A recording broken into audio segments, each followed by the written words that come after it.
à tous et merci de nous rejoindre pour ce webinaire sur la vie intime après une lésion médulaire. Aujourd'hui, j'ai le plaisir d'accueillir nos deux partenaires phares Navigator, Justine Henrion qui est sexologue et Auréliana Dubois qui est ergothérapeute. Et je vous laisse vous présenter. Alors, je suis Justine Henrion, sexologue et thérapeute de couple. Je suis physiquement sur Amiens et puis, on va dire, de façon virtuelle un petit peu partout dans toute la France, essentiellement sur la thématique cancer de l'homme et de la femme, mais aussi de la blessure médulaire, du handicap hommes et femmes sur l'île et sur Paris. Merci Justine. Très clair. À toi. Bonjour à tous, du coup moi c'est Auréliana Dubois, je suis ergothérapeute depuis 13 ans maintenant. J'ai travaillé 11 ans en centre de rééducation dans un service spécialisé dans l'accompagnement de patients blessés médulaires. Et depuis presque 2 ans maintenant, du coup, je travaille notamment avec FSK et voilà, j'accompagne en libéral après la phase aiguë du coup des patients blessés médulaires à domicile. Merci et merci à vous d'être là. Moi, je suis donc Marianne Javaudin, je suis responsable marketing sonde pour FSK et je vais vous présenter le programme de ce webinaire et vous parler aussi de FSK. C'est moi qui gère les slides. Hop, alors, nous allons voir aujourd'hui. Ça arrive. Hein. Attendez. Merci. Ah voilà. Voilà.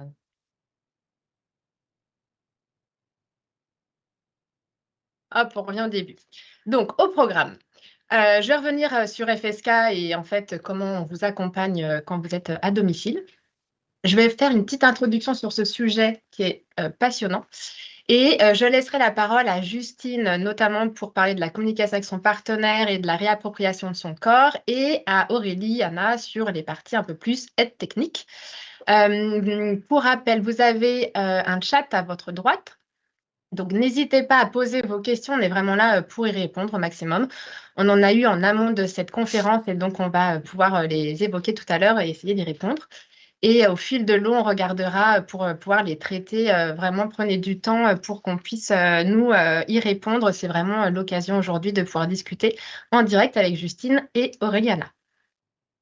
Alors, FSK, qui nous sommes? Nous sommes prestataires de santé à domicile. Nous existons depuis 30 ans et nous avons déjà accompagné 200 000 patients et on est experts dans l'accompagnement des patients atteints de troubles de la continence et des patients stomisés. Et vraiment, l'objectif, c'est de venir en relais des professionnels de santé qui sont en établissement. Et donc, concrètement, on met à disposition votre matériel médical, on gère la relation avec les organismes payeurs. Et ce qui fait notre particularité chez FSK, c'est qu'on a créé des parcours patients. Donc, vraiment un parcours et un accompagnement personnalisé et adapté à chaque patient et tout au long de votre vie.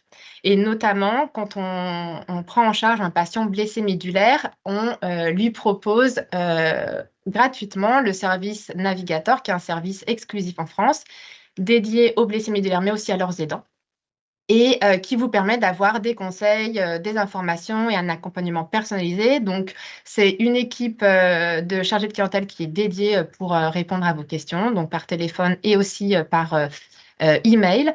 On a beaucoup d'articles disponibles sur le site avec des sujets très variés qui peuvent être cliniques ou autres, type l'accès aux jeux vidéo, la pratique du sport, la mobilité, etc.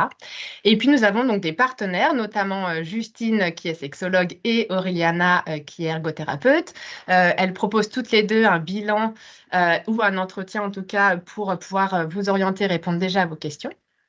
Et on a d'autres partenaires, notamment un avocat spécialisé en dommages corporels, une couturière qui adapte vos vêtements, etc. Donc, on est clairement là pour vous aider à mieux vivre au quotidien avec votre situation. Alors, on a décidé aujourd'hui de parler, j'essaie de passer les slides en fait, je clique, de parler de vie intime et donc de sexualité. Alors, pourquoi ce sujet? En fait, la sexualité, c'est une composante qui est essentielle de la santé générale, avec un impact positif sur la qualité de vie, sur la relation de couple, sur l'estime de soi. Et c'est aussi la priorité numéro une chez les personnes paraplégiques et la priorité numéro deux pour les tétraplégiques après la fonction de la main. Donc, en gros, c'est un sujet essentiel et un sujet qui est majeur. Et à côté de ça, on sait que c'est un sujet qui est difficilement abordé. Donc, en centre, ben, par exemple, il n'y a pas forcément des consultations spécialisées, les équipes ne sont pas forcément formées, les patients n'osent pas forcément aussi évoquer, puis de toute façon, c'est vrai que c'est complexe et ça dépend de son histoire, de son passé, enfin voilà, il y a beaucoup de choses qui rentrent dans la complexité, en tout cas, de ce sujet.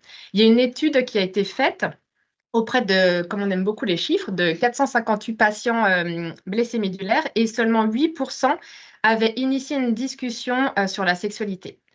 Alors qu'on sait que suite à une lésion médulaire, on a des dysfonctions, donc des troubles qui peuvent être troubles du désir, de l'orgasme, des problèmes d'éjaculation ou d'érection pour les hommes, de lubrification chez la femme. Donc, il y a beaucoup de choses qui se passent et c'est important de pouvoir en parler.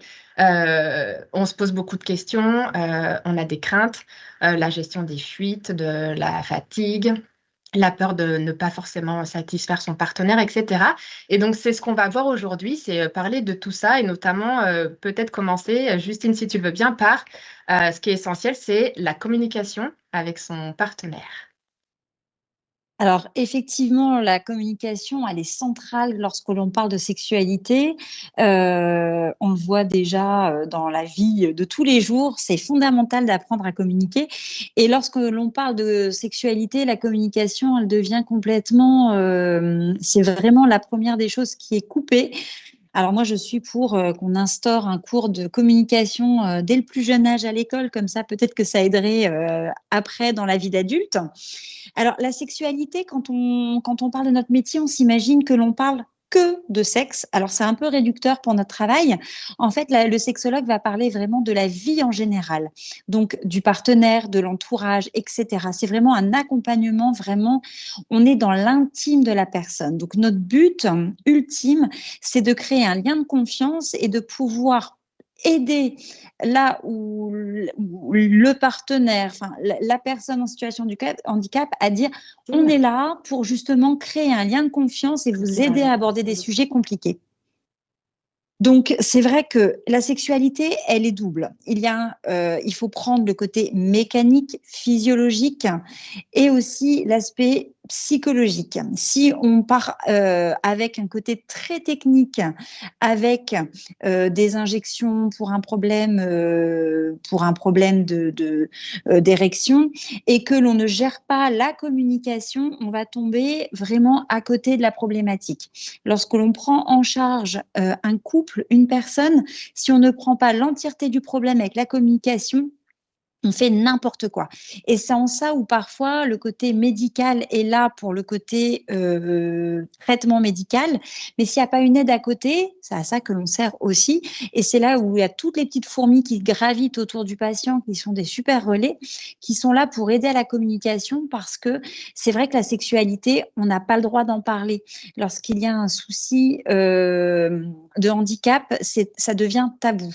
On n'a pas le droit du tout de dire que l'on a un désir de sexualité. Ça devient dérangeant pour la plupart du personnel ou de la famille. Donc, c'est pour ça que nous, on est là. C'est important qu'il y ait des webinaires comme ça pour dire qu'il y a des professionnels qui sont là autour de vous pour vous aider à amorcer la communication. Donc, déjà, parler, c'est se libérer, de se sentir entouré et de ne pas rester avec une problématique. Chaque personne a une sexualité bien propre, bien différente du voisin. Elle a une sexualité antérieure, alors à la maladie ou handicap, qu'importe. Elle a une sexualité présente, elle aura une sexualité future. Et cette temporalité, elle est hyper importante vraiment à prendre en considération, parce que parfois la sexualité, elle était déjà très complexe avant. Donc c'est difficile de dire quelles sont vos attentes futures. puisqu'on part de quelque chose qui était déjà problématique. Donc, c'est important de poser les choses et de dire comment c'était avant. Est-ce qu'il y a eu un traumatisme antérieur? Comment ça s'est passé en centre de rééducation? Parce qu'on sait aussi que parfois, c'est un endroit où même si les professionnels font de leur mieux, parfois les sondages, les examens peuvent être vécus comme quelque chose d'intrusif, qui vont être vraiment mal vécus. Donc, c'est tout ça qu'il va falloir essayer de déconstruire et essayer d'aider le couple lorsqu'il y a couple. Parce que là, on émet une communication, on part du principe qu'il y a couple existant, et parfois, quand il y aura couple futur, aussi d'aider la personne à dire « soyez à l'aise avec votre histoire ». Donc ça, c'est pour ça que la communication, oui, elle est fondamentale.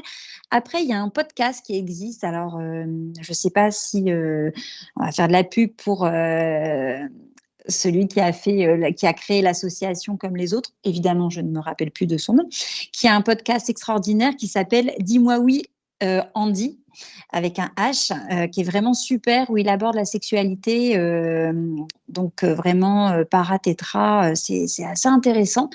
Il fait venir plusieurs personnes avec beaucoup d'humour, il aborde le sujet et ça permet vraiment de remettre de la légèreté, parce que faut revenir à ça, si on parle de communication, la sexualité, on côtoie le plus joli comme le plus cracra, comme le plus tristoun. Mais c'est vrai qu'à la base, c'est une rencontre de deux personnes. Il est question d'amour, de joie, de plaisir, c'est du fun. Donc c'est vrai que si on parle de communication, à la base, on va revenir sur la personne, comment elle se ressent elle-même. Quel est votre état, quel est cet état actuel? Est-ce que l'on peut séduire lorsque l'on est dans un état dépressif? Là aussi, c'est important de faire un point sur ça. Est-ce qu'on est sur une personne qui est dans son coin, qui est complètement désociabilisée, qui ne veut voir plus personne, qui reste vraiment dans un état dépressif profond et qui n'a plus aucune interaction sociale? Ça, c'est vraiment l'un des points qui doivent alerter, parce que il y a beaucoup de personnes qui disent « mais moi, je veux rencontrer quelqu'un, je veux avoir une vie sexuelle », mais qui ne sortent pas du tout de chez elles. Alors même si on a la chance d'avoir plein d'applications, enfin plein, j'en ai trouvé 2, 3, d'applications qui ont le bonheur d'exister, il faut pour cela quand même se sentir bien, avoir fait un travail sur soi, un accompagnement psychologique, faire du sport, se sentir beau, se sentir belle, l'importance de la séduction. Chaque homme, chaque femme a son atout majeur de séduction. Donc, c'est important de dire écoutez, on va vous accompagner. Vous n'êtes pas qu'une personne dans un fauteuil, pas qu'une personne avec une pathologie. Vous êtes un homme et une femme, et on va essayer de vous aider à vous rendre jolie. Donc, c'est important de la perception aussi. Quand on est enfant, parfois, on a la chance d'avoir des parents ou un entourage qui va vous aider, vous porter. Et puis, ça va aider, ça va être une force pour toute la vie. Et malheureusement, on n'a pas tout ça. Donc, il y a parfois des familles qui ne vont pas du tout être porteuses. Vous m'avez encore ? Oui. Oui. Qui ne vont pas du tout être porteuses. Et du coup, lorsque le petit être qui va grandir en n'ayant pas eu ce bon engrais, lorsqu'il va y avoir la blessure, le traumatisme, et ben, tout ça va revenir et on va avoir tous ces traumatismes. Je ne suis bon à rien, je ne vais pas plaire, qui vont revenir en pleine figure. Je parle toujours de raz-de-marée émotionnel, vraiment ce tsunami qui revient. Donc, c'est pour ça que nous, on est là pour aider ces hommes et ces femmes à tenir la barre très fortement. Je ne sais pas si je suis claire. Oui. Si, c'est bon. Oui. Donc, ça, c'est la première des choses. Ensuite, on va vraiment parler du côté, représentation sexuelle. Même si on en parle de plus en plus, on est quand même dans une société où la pénétration, elle est centrale. Moi, j'appelle ça souvent la représentation entrée, plat, dessert. Cunilingus, fellation, pénétration. parce qu'on est quand même en France, donc si on ne parle pas un peu de gourmandise, c'est pas rigolo. Comme ça parle à tout le monde. Et c'est vrai que le côté un petit peu comme ça, on n'a pas trop le choix, il y a un schéma assez classique et c'est très ennuyeux pour tout le monde. Mais en même temps, on a l'impression qu'on n'a pas trop le choix, c'est comme ça que ça doit se passer. Donc ça, c'est important de dire quelle est votre représentation, quelle est la place de la pénétration. Il y a des femmes qui vont dire, mais de toute façon, c'est pas ça qui m'intéresse. Il y a des hommes qui disent, mais moi, je ne peux plus. Et dans tous les cas, j'aimerais bien me réadapter parce que finalement, le but d'aller voir, de nous demander de l'aide, c'est de dire, vous attendez quoi? Vous êtes techniquement en possibilité de quoi? Et c'est à nous, professionnels, de réadapter tout ça, de faire une mise au point et de dire, on va trouver des solutions. Amenez-nous des problèmes. Nous, les sexos, on est là pour ça. Et c'est à nous de trouver des solutions adaptées à vos envies, à vos besoins. La sexualité de Marianne ne sera pas la même que Aureliana ou la mienne. Donc, c'est important de vraiment de faire du sur-mesure pour que chacun s'y retrouve. C'est pour ça que là, c'est génial d'aborder ce sujet-là, mais toutes les personnes qui vont nous entendre n'auront pas la même demande. Donc, on va essayer de faire de façon générale et n'hésitez pas après de poser vos questions pour qu'on puisse être les plus précises possibles. Et Justine, juste, je rebondis. Quand tu parles de déconstruire quelque part toute cette représentation ou ces codes sociaux qu'on a sur la sexualité, il vaut mieux que venir en couple te voir ou déjà aborder ce sujet seul avec toi? Alors ça, je vais vous faire une réponse de Normande. Ça dépend vraiment il y a des personnes qui disent, je préfère vous voir une fois seule, ça me rassure. Certains se disent, à deux, on est plus fort. C'est vraiment propre à chacun. Parfois, je dis, quand c'est comme ça au téléphone, je dis, écoutez, on en met un dans la salle d'attente, on attend, et puis si jamais vous vous sentez à l'aise, on fait venir. En fait, c'est un métier où on peut absolument pas être figé. Si je suis trop rigide, c'est pas possible parce qu'en fait, on fait du sur-mesure. Chaque personne est différente. Il y en a qui vont se sentir, qui vont avoir besoin de ce courage d'être accompagnés et d'autres seuls. Donc vraiment, c'est du cas par cas.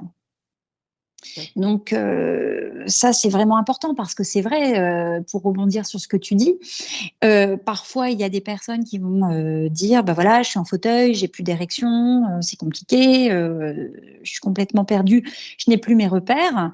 Mais quelle est la demande si on part du principe qu'il y a une partenaire? Quelle est la demande de la partenaire? Parfois, on est en face de femmes qui elles-mêmes n'ont pas de désir de pénétration. Et pour autant, combien de fois je me retrouve en consultation à dire à des hommes ou des femmes, mais quelle est la demande de votre partenaire? Oh c'est sûr, il veut être pénétré ou elle veut être pénétrée, ou voilà. En êtes-vous sûr? En avez-vous parlé? Non, mais c'est évident, tout le monde le veut. On est encore sur ça. Donc, c'est important des fois d'avoir ce temps seul et puis après d'avoir ce temps à deux, qu'importe.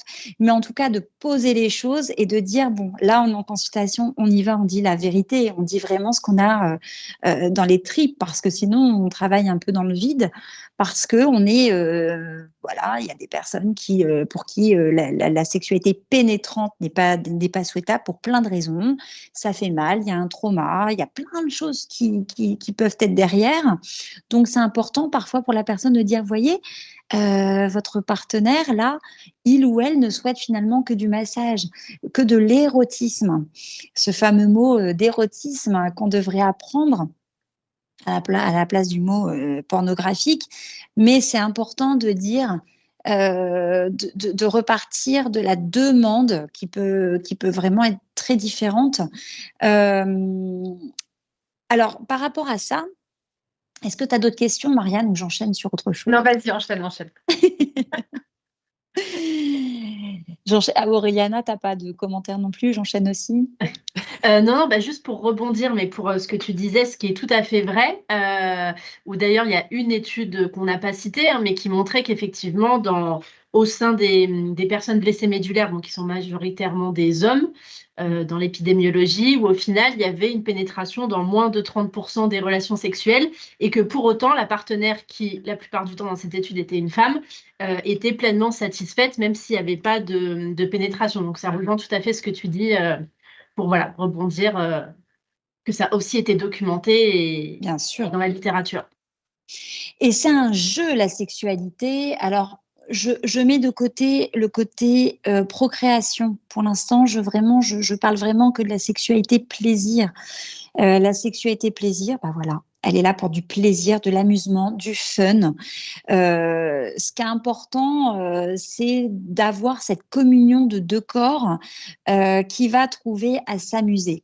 Alors, c'est pareil, hein, je rebondis, on parlait de communication, mais c'est pareil, on parle d'humour. Enfin, moi, je trouve que c'est quelque chose qui est fondamental lorsqu'on parle de sexualité. Je donne des jeux. Alors, je vais vous en reparler de mon fameux apéritif sexuel dînatoire qui est totalement l'opposé de entrée, plat, dessert. Et lorsque je dis aux gens de s'amuser avec des saveurs, etc., il y en a plein qui vont me dire oh, ah non, mais Justine, votre exercice, oh là là là là. Je dis bah, quoi, mon exercice? Mais qu'est-ce qu'on a rigolé? Et en fait, finalement, quoi qu'il se passe, le but, c'est de susciter quelque chose. C'est de susciter finalement le rire, va rapprocher deux personnes, ça va faire un joli moment, un joli. Voilà, c'est tout. Le but, c'est de dire on laisse les problèmes de côté. Le but, c'est que pendant une petite bulle de quelques minutes, on ait du plaisir, on s'amuse. Voilà, c'est ça que nous, on essaie de créer. C'est pour ça que je reviens sur le côté organisation, parce qu'il faut être clair, lorsqu'on est sur une blessure médulaire, on ne va pas pouvoir faire l'amour comme on faisait auparavant. C'est pas, bah tiens, on est dans une cabine d'essayage, hop, hop, hop, c'est très facile. Ça demande un peu plus de technicité. Et bien, cette technicité, on va en faire quelque chose de chouette. Quitte à ce que ce soit compliqué à organiser, et ben, faisons un rendez-vous programmé. Alors, il y en a beaucoup qui disent oui, mais c'est pénible, le rendez-vous programmé, ça retire toute spontanéité. Je l'entends. Et en même temps, lorsqu'il y a des amants qui vont se retrouver en catimini à l'hôtel, discrètement à l'abri de leur mari et de leur femme, c'est programmé et pour autant, ça fonctionne parfaitement bien. Donc, pourquoi pas se donner un rendez-vous avec son ou sa partenaire? Ça laisse le temps vraiment à l'aspect technique de se mettre en place. Ça permet justement de prendre le traitement adapté s'il y a une vessie excitable. Ça laisse le temps de faire un autosondage. Ça laisse le temps de se faire joli, de mettre de l'artifice. Il y a beaucoup de femmes, hein, quand elles se préparent pour un rendez-vous, vont mettre du rouge à lèvres, vont prendre une douche. Ça fait partie quelque chose de ce fameux, de cette préparation que beaucoup désirent. Il y a beaucoup de femmes. Alors ça, c'est typiquement féminin, hein. Alors Aurélie Anna, si tu as une étude à me sortir là-dessus, c'est génial. Sur le fait que les femmes qui vont avoir un rouge à lèvres, des escarpins, ou qu'importe, elles ont besoin parfois d'avoir pris une douche, d'avoir leur parfum qui... Voilà, leur petit gris-gris, leurs petits trucs qui font qu'elles vont se sentir à l'aise. Ben ça, c'est hyper important aussi de pouvoir mettre la température de la chambre un petit peu plus haute.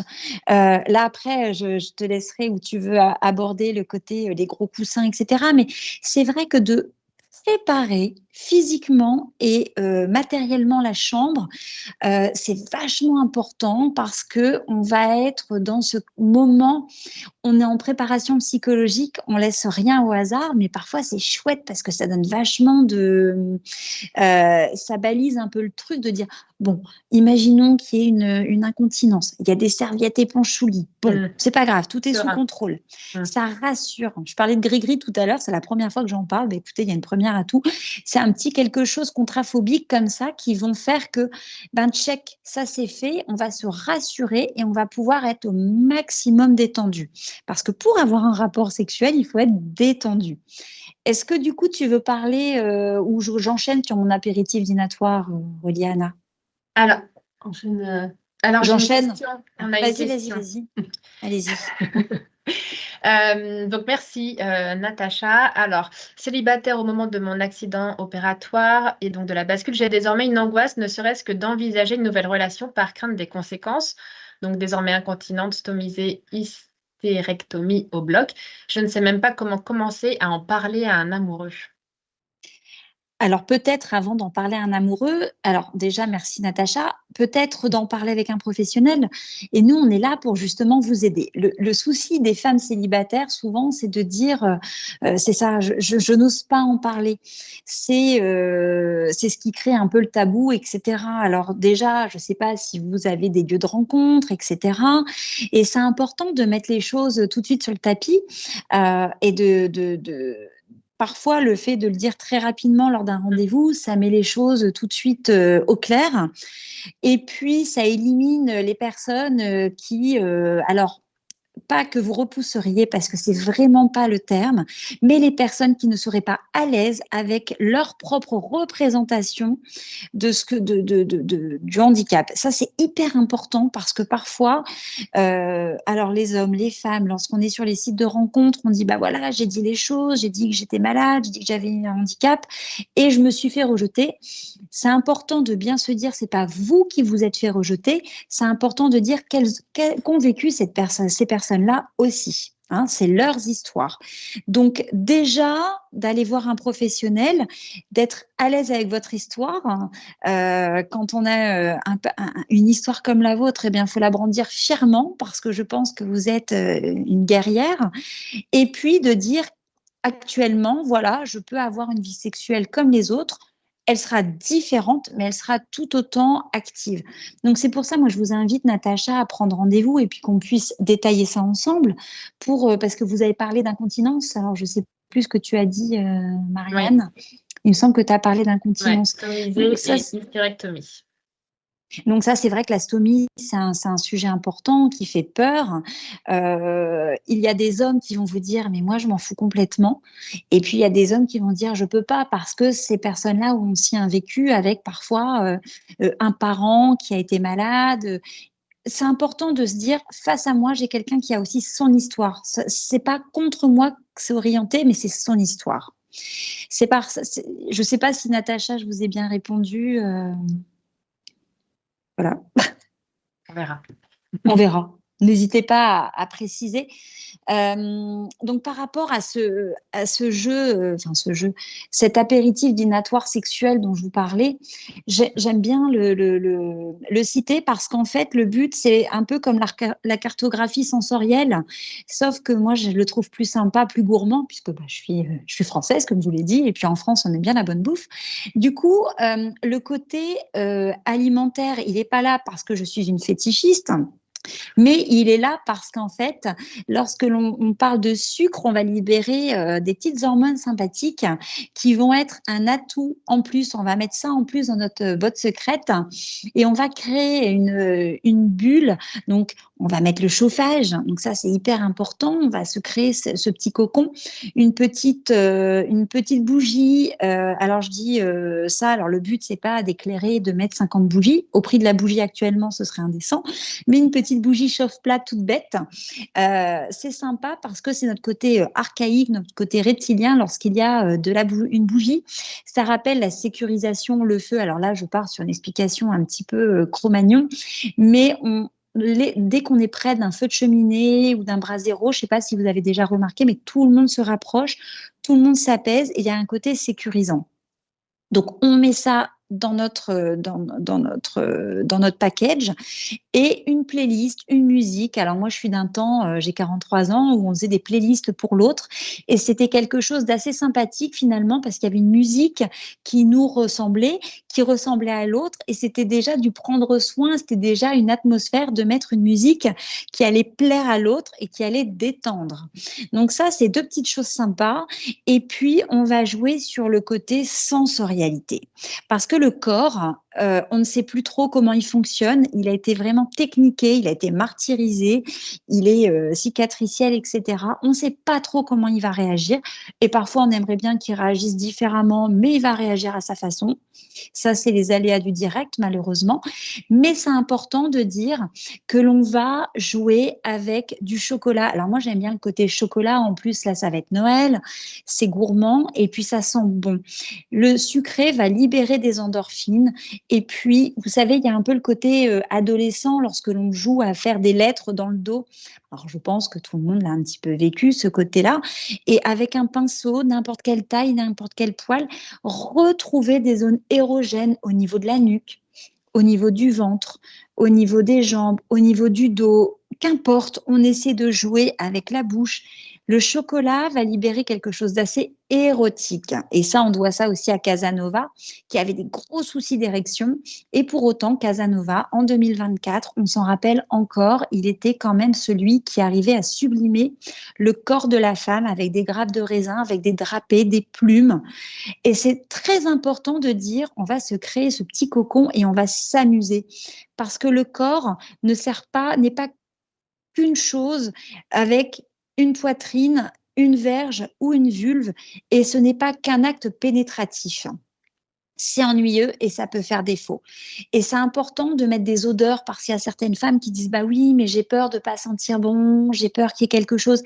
Eh bien, avec ce chocolat, avec des oranges, on presse des petites gouttelettes d'orange sur le corps, ça sent bon. Pareil, ça libère des endorphines, c'est frais.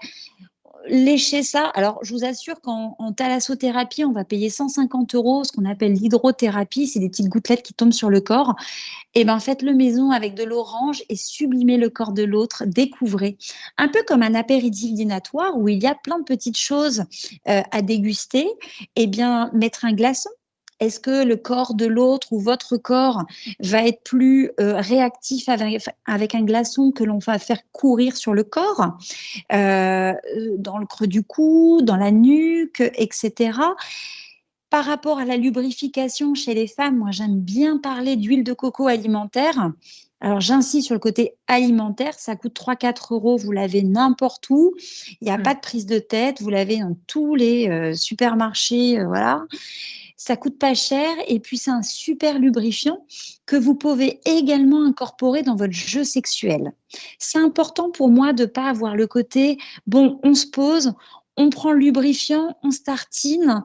Avant, on fait le contrôle qualité qui est vraiment pas très agréable, on vérifie et on y va.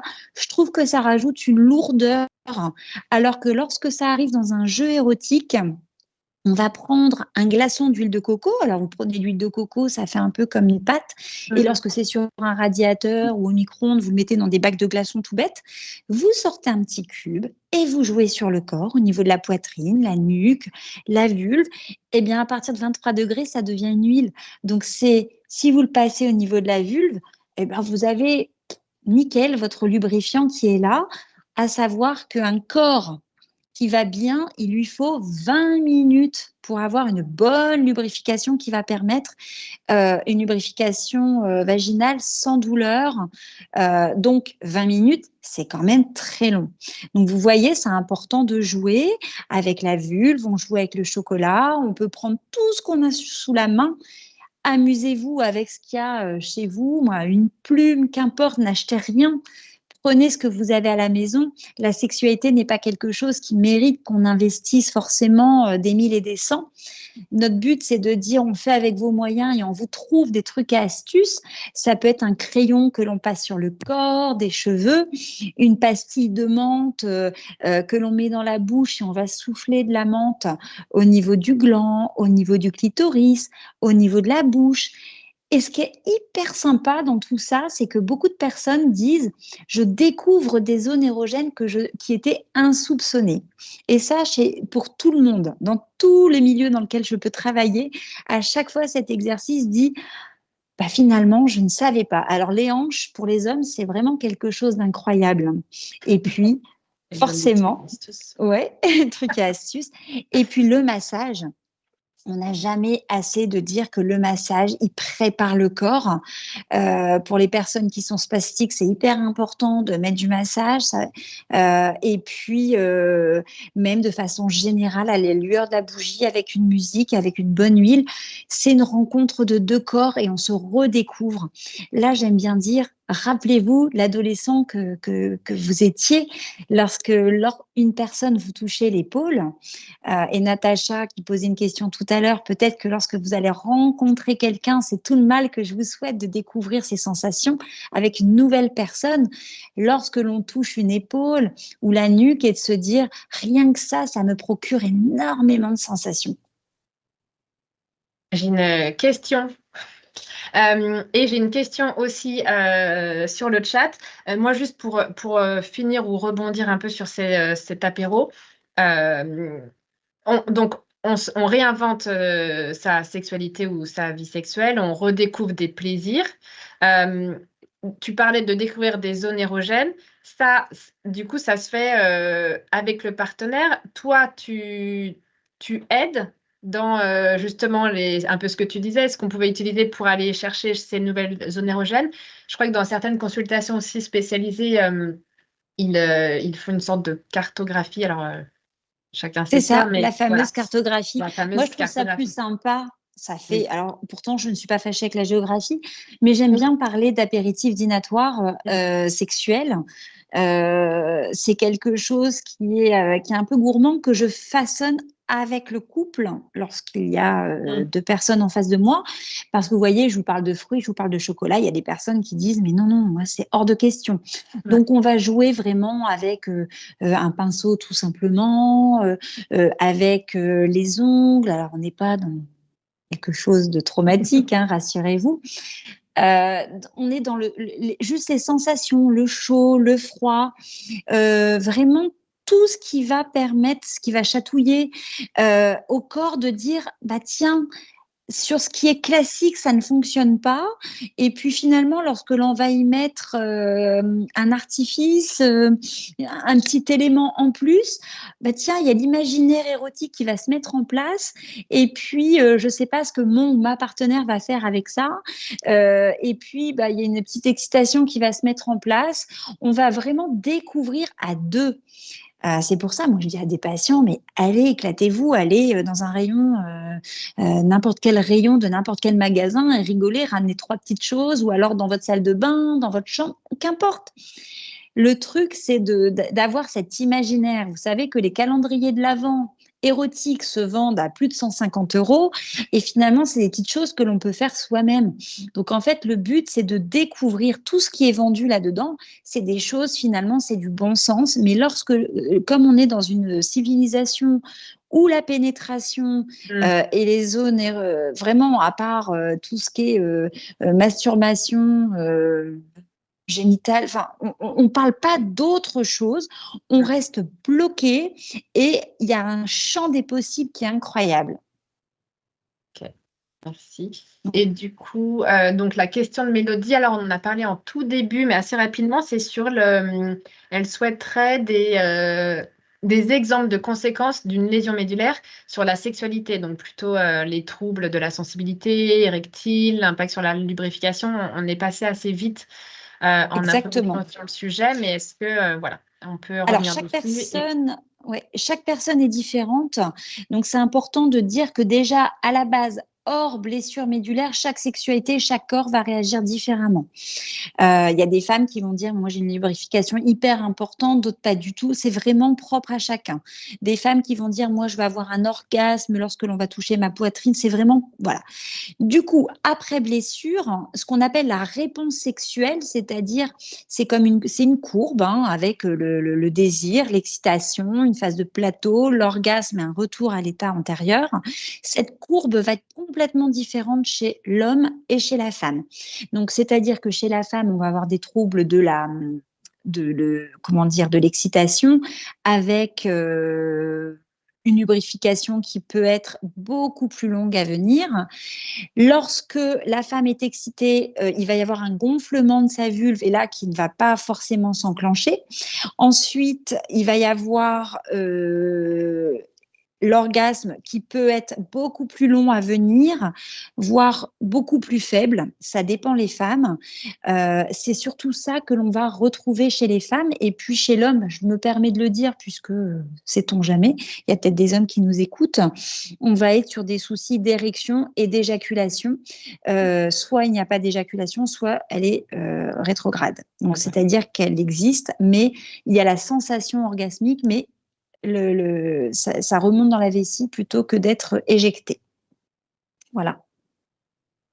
Mélodie, vous nous dites si on a répondu à votre question et Natacha a confirmé qu'on avait répondu à sa question tout à Bon, l'heure. super. On parle de réappropriation du corps? Je continue? Oui. Alors, je ne sais pas côté timing, hein. C'est vrai que C'est vrai qu'il est bavarde, donc. 41. On a C'est pour quelques ça, moi, questions tu me dis. aussi et les aides techniques. Mais vas-y. Bah, la réappropriation du corps, du coup, par rapport à l'exercice dont je viens de parler, c'est très important de pouvoir prendre soin de soi et de dire finalement, pour moi, la réappropriation du corps, ça va être qu'est-ce qui physiquement va être mon apparat aussi pour plaire. J'ai du mal à dissocier la réappropriation du corps de ce côté. Parfois, c'est dans le visage de l'autre, dans le regard de l'autre qu'on se réapproprie aussi son corps. Il y a eu beaucoup, beaucoup, beaucoup de témoignages depuis que je travaille sur j'avais pas confiance en moi, je me suis sentie belle dans le regard d'une personne et c'est là que je me suis sentie enfin femme, de nouveau femme et de nouveau homme. C'est vrai que c'est important d'avoir ce côté. Alors parfois, c'est pas toujours le ou la partenaire, ça peut être quelqu'un dans un moment autre que dans l'intimité. Ça peut être une parole dans la rue, qu'importe. Et là, on se réapproprie son corps. C'est pour ça que l'aide psychologique, elle est fondamentale pour aider ces personnes des fois à déceler ça. Nous, on peut aider aussi parfois à se réapproprier le corps. Alors ça, c'est le côté psychologique. Je claque, je le mets de côté avec le côté réappropriation du corps seul ou à deux.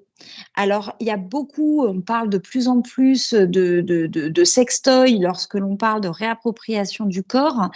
Je ne suis pas contre, je ne suis pas pour à 100%. Je suis désolée, je vous fais des réponses de Normande. C'est pas que je sois pour ou contre, c'est juste que ça dépend dans quel contexte et que pour moi, le sextoy, il peut aider les femmes à se dire, ou les hommes, hein, ça peut aider à dire, bah, je peux de nouveau avoir du plaisir seul, donc à deux, ça va être possible. Ça, c'est important de dire que ça existe. Après, je suis un petit peu tentée, là c'est la sexologue, la grosse casquette sexologue pure et dure qui va parler en disant, c'est pas que je suis contre, mais parfois lorsqu'on n'est que dans le côté technique, orgasmique pur et dur avec le sextoy, homme ou femme, après dans le rapport duel, c'est compliqué parce qu'aucune personne pourra être à la hauteur. Donc, je ne suis pas contre dans la réappropriation du corps, j'en parle parce que c'est vraiment très, très, très tendance depuis un moment. Je ne suis pas contre, mais à doser ou parfois à deux. Et parfois, le ou la partenaire dit, mais moi, je suis là, j'aimerais bien faire partie de ce jeu. Et ça déclenche parfois des petits soucis. Alors, s'il y avait des témoignages en ce sens, je suis preneuse parce que le sextoy, pour moi, c'est un vrai sujet.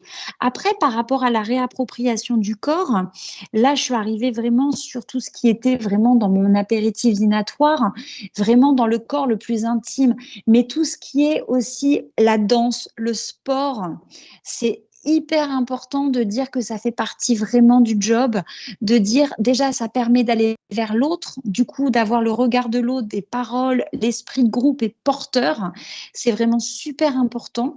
Alors je suis pas sportive pour un sou et pourtant je trouve que l'esprit d'équipe, l'esprit sportif, il est vraiment, c'est vraiment ce qu'il faut mettre en avant. on sort de chez soi, etc. Et là aussi, on se réapproprie son corps qu'on pense parfois peut-être trop inutile. On est en colère après ce corps. Eh bien, on se rend compte que finalement, dans la sexualité, dans le sport, dans la vie de tous les jours, quand on est bien entouré, eh bien, il est là, ce corps. Il est peut-être plus comme avant, mais il est tout autant utile. Il ne faut pas le laisser de côté. Donc vraiment, la séduction, le sport, les associations, pour moi, ça fait entièrement partie de la réappropriation. Donc, j'ai mon apéritif dînatoire et la vie sociale d'un côté pour la réappropriation du corps. En gros, j'aurais dû faire dans l'autre sens, mais qu'importe. Le message est passé. Le message est passé. On a quelques questions. Alors, soit on en parle maintenant et on regarde tout ce qui est sextoys, aide technique. Oui, comme ça, parce que je pense que le principal, c'est quand même de répondre aux questions. Donc, Ok, alors, on avait eu des questions, notamment d'Isabelle. Peut-on avoir un acte sexuel avec des spasmes? Est-ce compatible? Y a-t-il des risques pour une arthrodèse? Alors, oui, vas-y. tu veux répondre, Eliane? Non, vas-y. Ah Non, oui. c'est pour moi. peu importe, mais en tout cas, oui, il y a des solutions pour gérer la spasticité ou les spasmes. Donc ça, il faut vous rapprocher de votre médecin MPR pour, voilà, selon les muscles et voir si c'est que gênant, que problématique ou si en même temps, parce que parfois, pour plein d'autres raisons, la spasticité, elle peut être fonctionnelle. Donc, il faut bien décortiquer, est-ce que voilà, c'est gênant que dans votre sexualité et que ça peut être bénéfique dans d'autres activités. Mais en tout cas, oui, il y a différentes solutions médicamenteuses, de toxines, etc. Donc ça, on ne peut que vous encourager à refaire un point avec votre médecin MPR. Et concernant l'arthrodèse, voilà, sauf si vous êtes en phase très très aiguë, en post-op immédiat avec une immobilisation et où l'arthrodèse ne serait pas consolidée, voilà, si vous êtes à distance de l'accident, il n'y a aucune raison que cela voilà, bouge votre arthrodèse ou ait des conséquences médicales néfastes pour vous. Par rapport à la spasticité, c'est important lors d'un rapport d'être vraiment dans la chaleur, d'augmenter. Et puis, les coussins, donc tu vas en reparler, Auréliana. Et ça, je ne sais pas si on n'a pas le temps, du coup, d'enchaîner sur les aides. Si, ouais, alors juste quand même, il y a deux questions. Oui, oui. Alors, il y a une question de Mathieu, enfin, il y en a plusieurs. Et je vais finir par la première question. Donc, la deuxième question de Mathieu, c'est: j'ai une vessie neurologique, ce qui m'empêche d'uriner naturellement, donc je dois régulièrement faire des sondages pour vider ma vessie, éviter des infections urinaires qui pourraient endommager mes reins. Comment éviter d'avoir des fuites d'urine lors des rapports sexuels? Les sondages et Les puis sondages. d'aller voir c'est pour ça que je vous disais tout à l'heure de se donner des petits rendez-vous. On n'est pas dans le côté spontané, mais en même temps, ça permet d'avoir le côté technique. S'il y a une vessie, d'aller voir un urologue, de prendre un traitement qui permet d'avoir une vessie un peu moins tonique. Il y a des choses qui existent. Le plus difficile, c'est que parfois on n'ose pas le dire, mais il y a plein de techniques. Le plus difficile, c'est voilà, c'est d'oser poser les questions. Et puis votre vessie aussi, je rebondis, hein, elle peut être très bien équilibrée, gérée à un instant T. Et au fil des années, avec le vieillissement, avec la lésion de la moelle épinière, ça peut être amené à changer. Donc déjà, de base, il est fortement conseillé d'avoir un suivi urologique annuel. Mais en tout cas, n'hésitez pas pour tout changement à revenir effectivement, comme l'a dit Justine, vers votre MPR ou votre neuro-urologue pour gérer ça, qu'elle soit spastique ou flasque. C'est vrai que des fois, aussi sur des fessiers un peu flasques, il y a certaines positions où si vous êtes en appui sur le ventre, ça va peut-être plus déclencher de fuite que d'autres positions. Donc, c'est aussi trouver les postures qui seraient moins sollicitantes pour éviter de favoriser les fuites. Exactement. Donc, autre question de Mathieu, qui dit introduction d'un corps étranger, donc sonde dans mon système urinaire, dit risque d'infection urinaire, comment éviter de transmettre une infection urinaire à ma partenaire? Donc, plusieurs points. Alors, le sondage n'induit pas plus d'infection urinaire, puisque justement, quand on a une infection urinaire, on dit qu'il faut se sonder encore plus. Il faut juste éviter les rapports pendant une infection urinaire qui ne serait pas traitée ou en début de traitement. Et donc, en fait, pour protéger sa partenaire, ce qu'il faut, c'est justement bien réaliser ces sondages. Il faut éviter de le faire, de désinfecter avec un antiseptique parce que du coup, ça pourrait fragiliser la flore naturelle. Voilà, je crois que j'ai tout dit. Donc, se sonder régulièrement avec se laver les mains, toilette propre, eau et savon, en gros une fois par jour. Et sur la dernière question qui est plutôt sur les éjaculations rétrogrades et donc votre souhait d'avoir un enfant, est-ce que c'est possible? Alors, on sait qu'en plus, souvent, les spermatozoïdes sont de moindre qualité suite à une lésion médulaire. Donc là, ce qu'il faudrait, c'est pouvoir consulter et être accompagné pour avoir un projet d'enfant. Il y a des consultations selon les établissements qui existent. Il y a aussi des associations.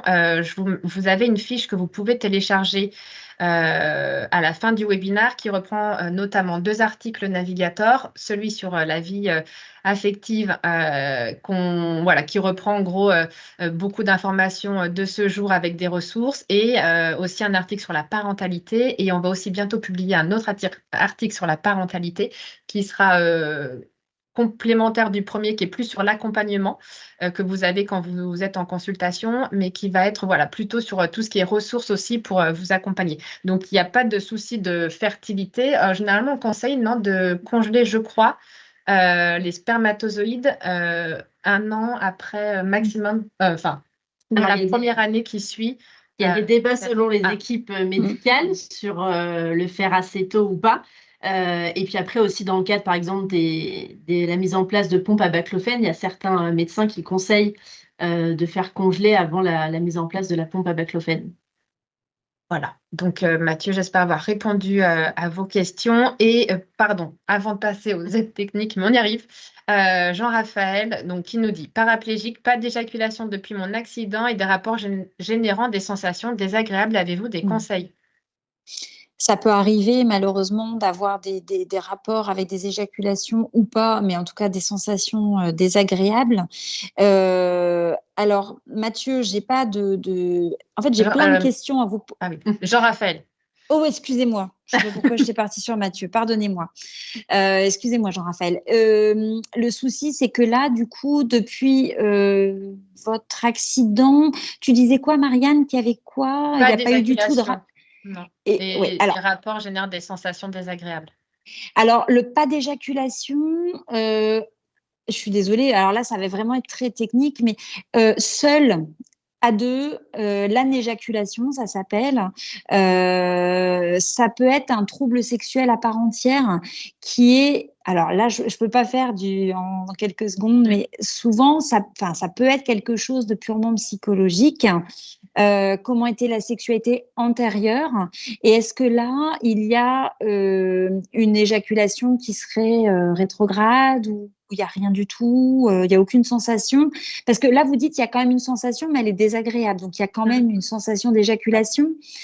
Donc, il n'y en a pas, mais il y en a une qui est désagréable. Donc, à voir ce que ça crée exactement pour pouvoir adapter. Est-ce que c'est des contractions? Enfin, je ne sais pas du tout. Il faudrait plus de précision. Il faudrait consulter Justine.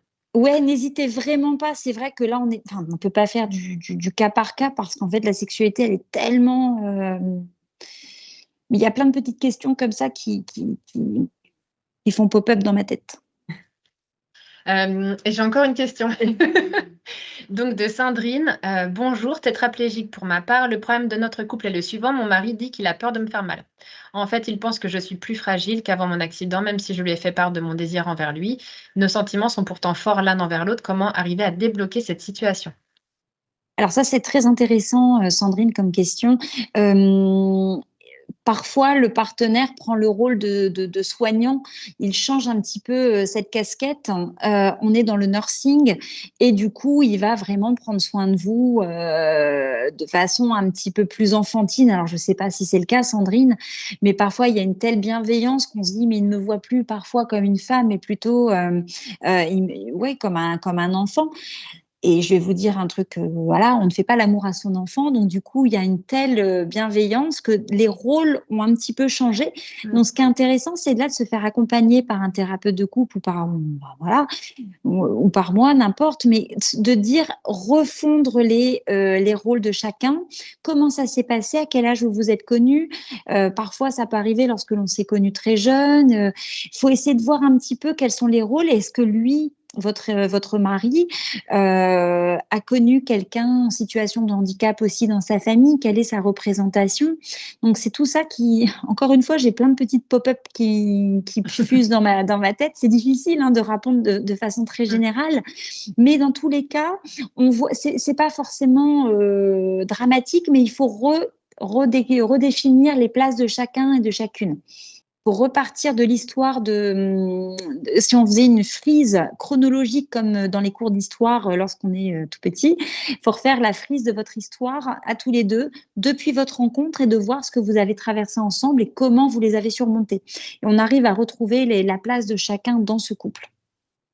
Je ne sais pas si je suis claire. Si, tu as besoin de plus d'infos aussi pour pouvoir mieux orienter. Et juste une question d'ailleurs, avant de passer aux aides techniques, mais dans le cadre de l'entretien que tu proposes là aux patients FSK, par exemple, est-ce que du coup, quand tu as ce type de sujet, généralement c'est une demi-heure, est-ce que la demi-heure déjà suffit à détricoter un peu, voilà, voilà, donner, voilà, apporter de l'aide, des conseils, orienter, etc. On en lit déjà beaucoup en une demi-heure et ça a déjà l'avantage d'exister. Les gens ne restent pas seuls avec leurs interrogations. En une demi-heure, on peut déjà quand même pas mal avancer. Parfois, on est sur... Non, sur une demi-heure, c'est déjà génial. Bon, parfait. Je vous propose de passer aux aides techniques. Maxime, je sais que vous m'entendez. Je me suis fait avoir tout à l'heure. Ah oui, c'est moi, pardon. Donc, je reprends les slides.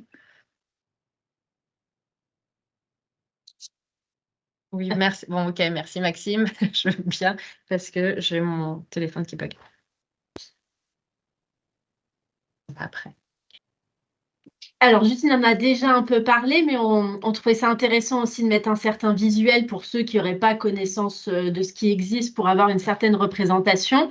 Donc, tout ce qui est coussin de positionnement que vous avez en haut à gauche, donc voilà, ça peut être pour certains patients au vu d'une certaine déficience motrice à ne pas pouvoir faire telle position, pouvoir maintenir telle position du fait de douleur, de fatigue, de spasticité ou autre, ou ça peut être du coup une aide pour agrémenter vos différentes postures sexuelles comme les sangles.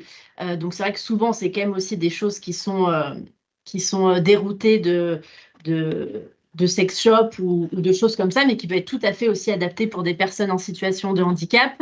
Voilà, pour soi, par exemple, si vous avez une jambe qui est spastique, pour aider à la maintenir dans une certaine position, ou au contraire, j'avais une patiente paraplégique qui était plutôt flasque, qui du coup s'en servait pour pouvoir aussi maintenir ses jambes dans certaines positions sexuelles. Et puis sur la droite, vous avez du coup deux bancs qui sont dédiés aussi, encore une fois, pour certaines postures sexuelles. Donc soit l'Andy Lover, où on a quand même un doute qu'ils soient encore commercialisés parce que du coup, il n'y a plus de site internet. Donc si quelqu'un a une réponse à pouvoir écrire dans le chat. Et sinon, il y a l'Intimate Rider, donc qui est le banc en dessous. Donc, je ne vous cache pas que ça a quand même un certain coût, selon les certaines options qu'on peut mettre. Voilà, il y a des bancs où on peut aussi adjoindre certains sextoys. On est entre 500 et 900 euros le banc. En tout cas, sachez qu'on peut aussi demander des aides financières à la MDPH. Donc, ça va dans votre PCH aide technique. Donc, je sais que souvent, cette PCH aide technique, elle est prise pour d'autres choses qui sont quand même parfois plus prioritaires, comme le fauteuil roulant ou autre. Mais en tout cas, voilà, ça peut, en tout cas, vous pouvez faire une demande à la MDPH. Et puis tout à l'heure, Justine en a parlé, donc en termes de sextoys qui peuvent être aussi intégrés pour justement agrémenter votre vie sexuelle, être en recherche d'une nouvelle sexualité. Et donc là, je vous ai mis notamment un Monsieur Jérémy, qui est un créateur de contenu qui est dédié sur les sextoys, alors uniquement hommes, je suis désolée pour les femmes. Mais en tout cas, qui a la particularité aussi d'avoir sur son site, du coup, une case des sextoys qui sont dits handicap friendly, comme ils les appellent. Voilà, qui sont, on va dire, un peu plus faciles à utiliser en termes de préhension pour les personnes qui auraient des déficiences motrices. Donc voilà, donc avec par exemple des sextoys qui sont pilotables par votre téléphone, qui sont pilotables à la voix. Mais il reste quand même souvent la problématique de pouvoir installer le sextoys et après il peut être piloté du coup par téléphone ou à la voix comme je vous l'ai dit. Mais souvent j'ai des patients aussi qui me disent, par exemple des patients tétraplégiques un peu hauts, qui me disent bah oui mais je ne serais pas capable d'installer le sextoys, que ce soit pour une sexualité en solo ou en couple. Et donc là, on arrive aussi à la question de l'assistance sexuelle. Bon, on ne voulait pas s'éterniser dessus avec Justine, mais si certains y pensent au cours de ce webinaire, donc dans des pays d'Europe, hein, donc au Danemark, en Suisse, en Pays-Bas, c'est légalisé, donc c'est pas assimilé à de la prostitution comme en France. C'est même pris en charge par le système de santé. Sachez qu'en France, c'est régulièrement, en tout cas, reposer la question au sein des instances et du gouvernement sur est-ce qu'on tente une nouvelle expérimentation en France. Et en tout cas, ça a été le cas au dernier Conseil national du handicap où notre président Emmanuel Macron en a fait aussi un cheval de bataille pour se reposer la question de la position de l'assistance sexuelle en France, qui peut justement aider, par exemple, à pouvoir installer un sextoys ou à pouvoir aider à s'installer en termes de posture, que ce soit en solo ou encore en couple.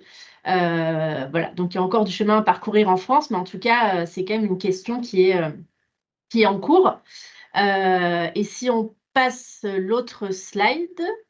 Et juste pour compléter, tout oui. ça dans l'article qui est sur le site est assez détaillé. Tu parles aussi beaucoup de ces assistants sexuels et on retrouve aussi toutes ces ressources. Vas-y, je te laisse.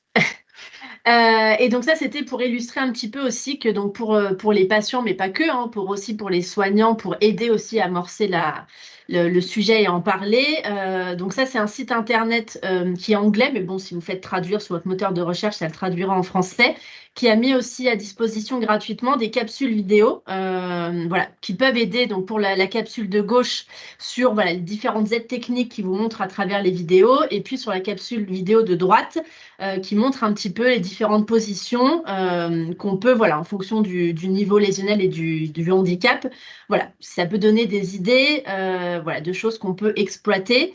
Et puis au milieu, je vous ai mis donc HandyJoy, c'est une plateforme de vente d'aide technique et de sextoys pour les personnes en situation de handicap qui a été créée par une personne tétraplégique.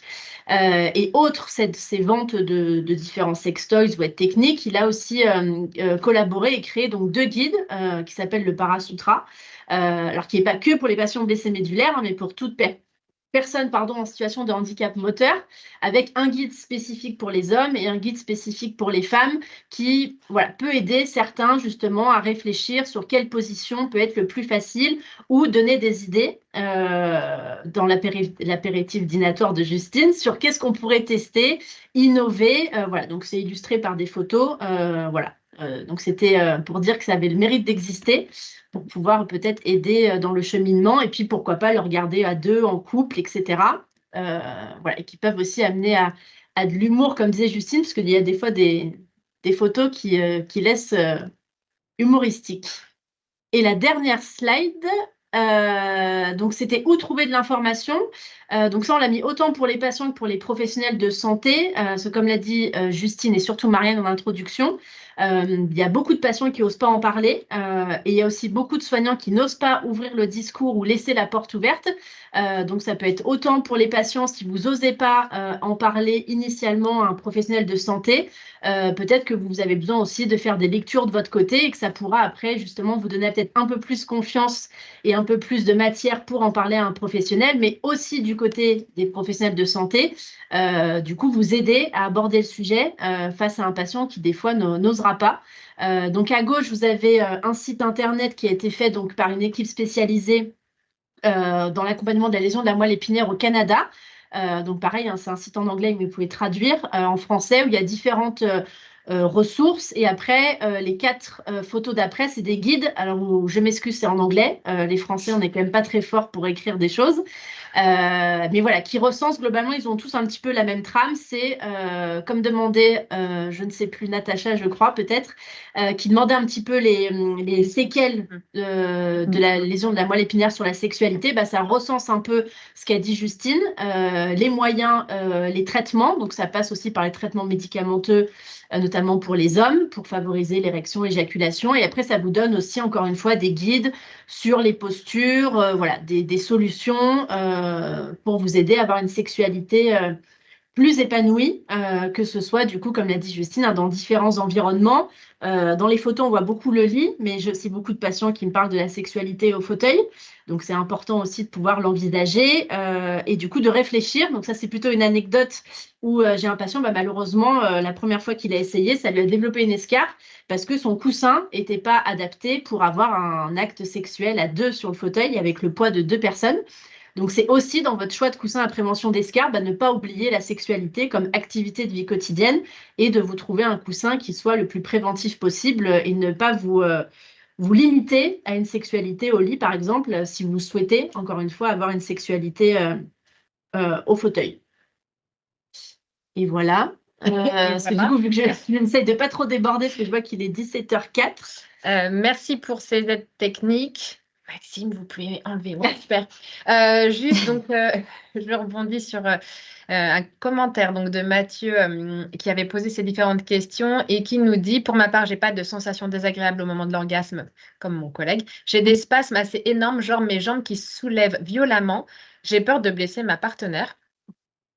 Voilà. Il y a Ça, pas c'est de... assez classique. Ouais, c'est classique. Ok. C'est pour ça, Mathieu, n'hésitez pas. Cette fois, c'est bien Mathieu, hein, je ne me trompe Oui, pas. cette fois, c'est Mathieu. Mathieu, ne pas hésiter vraiment à prendre un antispastique, peut-être voir avec le médecin, peut-être qu'il y a une réadaptation par rapport au temps et au rapport. Et puis de bien chauffer la pièce et le massage. Alors, est-ce que vous avez essayé avec une huile de prendre le temps? C'est vrai que là, quand on parle de sexualité, que ce soit dans les positions, quoi que ce soit, c'est important de prendre le temps de faire les choses, surtout lorsque on est élevé, biberonné quelque part à une pornographie où les choses vont vite, etc. Eh bien, c'est tout l'inverse qui donnera beaucoup plus de plaisir et justement de prendre le temps de se faire masser, de masser l'autre, etc. Ça a une efficacité pour le rapport, pour la communion de deux corps et aussi, surtout, pour vos muscles. Donc, en fait, on essaie d'adapter les exercices dont je vous parle tout à l'heure, dont je vous parlais avec l'apéritif dînatoire sexuel. Je le trouve rigolo comme ça, mais il est fait de plein de trucs et astuces derrière pour quelque part aider dans toute la sexualité sur plein de choses. Donc, servez-vous du massage, servez-vous de la chaleur, du bain, de l'eau chaude, des serviettes chaudes. Enfin, vous voyez, je vous parle d'orange, de chocolat, mais on s'en fiche. Le truc, c'est de trouver quelque chose qui vous permettra de ne pas donner un gros coup de pied à votre partenaire. Alors après, Auréliana, tu parlais des sangles, etc. Ça peut être une solution.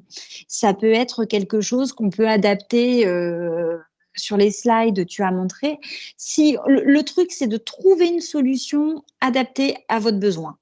Et des fois, on va peut-être tâtonner, mais il y a des choses qui existent. Le tout, c'est de faire du sur-mesure. C'est vraiment du sur-mesure. Et comme ce que je ne sais pas si certains patients ont une pompe à baclofène, mais c'est vrai que du coup, il y a quand même beaucoup de patients qui relatent qu'après la pompe à baclofène, qui est quand même un système médicamenteux qui est utilisé par beaucoup d'hommes blessés médulaires, où du coup, ils ont plus de difficultés d'érection. Ça, c'est pareil, il ne faut pas hésiter à en reparler à votre médecin MPR pour peut-être se dire, j'ai une dose moindre. Alors peut-être que dans la vie de tous les jours, je serai un peu gênée, mais si votre priorité, entre autres, c'est la sexualité, voilà, il ne faut pas hésiter à revoir ça avec votre médecin. Il y a certaines pompes où vous pouvez vous-même aussi choisir votre délivrance de bolus. Alors, il y a forcément des limites médicales à ne pas dépasser, hein, mais ça peut aussi, comme disait Justine, si vous avez accès à ce type de pompe-là, vous dire, voilà, si vous anticipez un acte sexuel, de vous dire, voilà, je diminue mon bolus parce que je présage ou j'envisage ce soir, dans 4 heures, dans 6 heures, d'avoir une relation sexuelle. Et puis, c'était Jean-Philippe, je crois, tout à l'heure, qui parlait de sensations désagréables. Jean-Raphaël, pardon. Décidément. Décidément, le pauvre. Sur les prénoms. Donc, je ne sais pas si par sensation désagréable, il parlait des HRA. Mais en tout cas, voilà, si des patients aussi s'inquiètent, notamment des patients qui sont tétraplégiques ou paraplégiques hauts, donc au-dessus de T6, il y a beaucoup de patients, et ça c'est normal, c'est physiologique malheureusement après une lésion de la moelle épinière, où du coup, l'acte sexuel, voire l'orgasme, ça peut déclencher une HRA, donc des maux de tête qui sont insupportables pendant potentiellement 30 minutes, 1 heure. Donc ça c'est pareil, il y a des solutions médicamenteuses, donc il faut encore une fois pas hésiter à revenir vers votre médecin pour que du coup, vous ayez une sexualité qui soit un peu plus agréable. Parce que du coup, j'ai beaucoup de patients qui se limitent parce qu'ils n'ont pas envie, et ce qui est tout à fait légitime de se dire qu'après, pendant 30 minutes, ils ont envie de se taper la tête contre un mur tellement ils ont mal au crâne. Donc ça, il y a des solutions qui existent. Donc encore une fois, il ne faut pas hésiter à consulter un professionnel de santé spécialisé. Ok, et donc juste pour finir avec Mathieu qui dit qu'il parlait de masturbation. Donc là, voilà, il prend pas le temps et merci, il tentera ça quand il aura une partenaire. Clin d'œil. J'ai d'autres questions de si... Oui, Par rapport à Mathieu, par rapport à la masturbation, je me rappelle plus que c'était la question, mais la masturbation, c'est un très bon entraînement, c'est une bonne répétition générale qui prépare à après avec la partenaire. Alors, je ne sais plus quelle était la question. bah, c'est quand on parlait des spasmes qu'il Ah avait. oui, d'accord. Hmm. Oui. Euh, alors, Simon Pierre qui demande si on peut utiliser du Cialis pour se masturber. Il est tétraplégique, Oui, bien sûr, il n'y a aucun problème. aucun problème. Saad, est-il important de mettre un préservatif en cas d'infection ou sans infection? Dans quel but? J'imagine de ne La pas transmettre. transmettre l'infection. En cas d'un... Alors, le mieux, ce serait de ne pas avoir de rapport lorsqu'il y a une infection, c'est de se mettre un peu au repos quand même. C'est ce qu'on disait tout à l'heure, oui, Ouais. pendant la méditation, C'est de faire une pause, le on traitement. traite et après, on met en place. Parce que avoir un rapport plus ramener du frottement, un préservatif, je trouve que c'est pas adapté. Enfin, Mm. C'était pour pas les moi, je... recommandations. S'il y Non. a infection, il n'y a pas. Il n'y a pas. Voilà. Et Irène, bonsoir à toutes. Top, l'huile de coco alimentaire, mais ayant la peau très sensible, antécédent de brûlures et d'escarres et allergique à pas mal de choses, est-ce une bonne idée? Ou y a-t-il d'autres huiles? Normal... Alors, normalement, elle est. Alors, essayez sur un petit bout de peau, hein, comme tout ce qu'on teste. Après, si vous avez envie d'essayer des choses en pharmacie, il y a des tubes, il y a il y a pas mal de choses qui existent avec de l'acide hyaluronique, etc. Minessence et autres. Après, je trouve que c'est chouette, mais c'est assez cher. C'est pour ça que je me permets de parler d'autre chose. C'est que c'est des petits tubes, hein, c'est plus petit qu'un tube de dentifrice. Ça fait la moitié d'un tube de dentifrice et on est sur 15 euros. Donc, il y a des Ça peut choses aller qui vite, ouais. existent. Bah ouais, ça va vite. Surtout que l'avantage de l'huile de coco alimentaire, c'est que c'est quelque chose qui est tellement gras qu'il n'y a pas besoin d'en remettre régulièrement. Parce que parfois, c'est ça le problème des lubrifiants, c'est que ça Mm. s'assèche, il faut en remettre et du coup, ça crée un frottement. Et les femmes, parfois, se disent, mince, j'ai déjà mis du lubrifiant, j'ose pas interrompre la pénétration pour en remettre. Et c'est là que ça crée des brûlures assez désagréables. Mm. Et du coup, on n'a pas envie de recommencer quelque chose qui nous procure une douleur. Certes. Merci. J'espère qu'on a répondu à toutes vos questions. On va conclure. Donc, voilà, s'il y en a encore des questions, vous pouvez y aller le temps de la conclusion. En gros, il faut se réinventer une sexualité. Essayer de programmer au maximum, se donner des rendez-vous, voilà, pour se préparer et que ce soit un acte très serein. Et bien sûr, consulter, oser en parler, bien communiquer. Est-ce que c'est une conclusion assez synthétique? Il manque des choses. Et qu'il y a des solutions à chaque personne. Le tout, Donc c'est voilà, en d'oser parler, en parler avec consulter. la bonne personne. Et si on en parle à son médecin et que cette personne n'est pas réceptive parce que ça la gêne, on a aussi des professionnels qui sont gênés avec la sexualité et on se sent mal d'avoir posé la question. Je sais que c'était la personne qui avait peut-être un souci avec la sexualité et on va voir quelqu'un d'autre. Et si c'est encore une personne qui a des difficultés, on retourne. Ça peut arriver. C'est un sujet tellement sensible que parfois il y a des tabous. Donc ne pas baisser les bras et aller, vous allez tomber sur la bonne personne. Et sinon, il y a Justine. J'ai une question encore. L'acide folique est-il bon à prendre avant de faire le rapport avec son partenaire? Dans quel but? Alors, pendant quel but? Voilà, si vous pouvez nous apporter une réponse. Et moi, Dans un souci d'AMP peut-être? De procréation? on attend. On attend la réponse. En attendant, moi, je voulais remercier tous ceux qui étaient présents, tous vos commentaires, vos réactions et vos questions. C'est toujours beaucoup plus intéressant de vous répondre en live. J'ai vu qu'il y avait des patients FSK aussi, donc je les remercie pour leur fidélité. Je ne sais pas si vous avez déjà sollicité Justine et Aureliana, mais si ce n'est pas déjà fait, écrivez-nous à navigateur@fsk.fr. À tous pour toute question, vous pouvez aussi nous écrire à navigateur@fsk.fr. Vous pouvez télécharger la petite fiche où on retrouve du coup les articles sur le sujet d'aujourd'hui et sur la parentalité et les contacts FSK. Et merci à vous deux, Justine et Aureliana, pour ce webinaire. On manque toujours de temps sur des sujets voilà, tels que Oui. la sexualité parce qu'il y a beaucoup, beaucoup, beaucoup de choses à dire. Et donc, on me dit, avant le rapport sexuel, alors attends, tac, tac, tac. Après, c'est frustrant, c'est vrai, de pas pouvoir tout dire, mais Exactement, avant le rapport sexuel. après, cette personne, elle peut me contacter, il n'y a pas de souci. Mais souvent, c'est dans un souci de... Dans l'acide folique, on l'utilise surtout pour tout ce qui est dans comment dire, dans la procréation. Très bien. Alors, si vous d'accord. avez... Indispensable au développement normal de la colonne vertébrale, du cerveau et du crâne de votre bébé. Souvent, on est quelque chose de l'enfance. Alors, est-ce que cette personne me contacte? Là, je... Oui, alors, pour la contraction du pénis.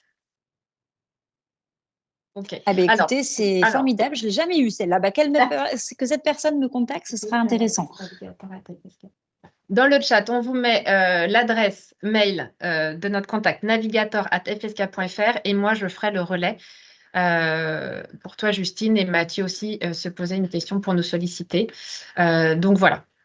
Écrivez-nous et on va répondre à vos mails plus précisément et de manière sur mesure. Merci encore. Merci à tous et bonne soirée. Au revoir. Merci, à bientôt, de bonnes fêtes de fin d'année. Exactement. Joyeuses fêtes à tous. Et des bons apéros. Et vive le chocolat. Merci.